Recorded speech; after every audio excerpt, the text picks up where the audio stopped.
আমার প্রিয় ভাইরা, তাহাজ্জুদ নামাজ, নফল নামাজ এবং ফরজ নামাজের আগের সুন্নত, পরের সুন্নত, এগুলোর জন্য সর্বশ্রেষ্ঠ জায়গা হলো ঘর। সর্বশ্রেষ্ঠ জায়গা কোথায়? ঘর। মসজিদে ফরজ নামাজ, সুন্নত এবং নফলের জায়গা কোথায়? কারণ আপনি এই পুরা মসজিদ, অনেকেই জুমার পরেই মনে করুন অনেক নামাজ পড়তে ইচ্ছে হয়, কিন্তু একটার পর একটা প্রোগ্রাম বেশি থাকায় কেউ 4 রাকাত পড়তে পারে, কেউ কোনো রকম 6 রাকাত পড়তে পারে, কিন্তু তার মনের আগ্রহ কি আজকের দিন সে আরও কিছু নামাজ পড়বে, আরও লম্বা কোনো দোয়া শরীক হবে।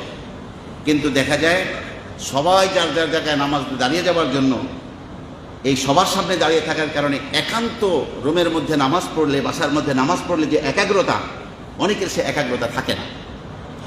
এই জন্য নিজের বাসা বাড়িতেই একটা রুমকে ইবাদত বন্দিগের জন্য ধার্য করা সবচেয়ে সুন্দর।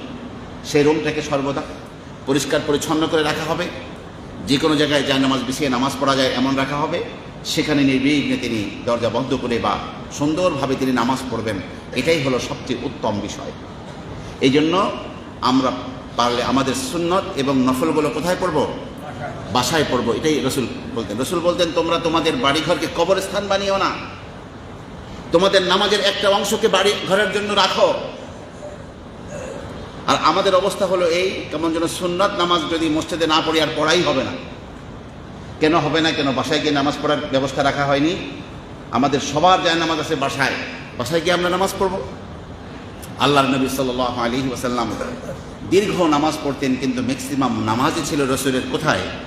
বাসাতেই রসুল সাল্লাল্লাহু আলাইহি ওয়াসাল্লাম নামাজ পড়তেন।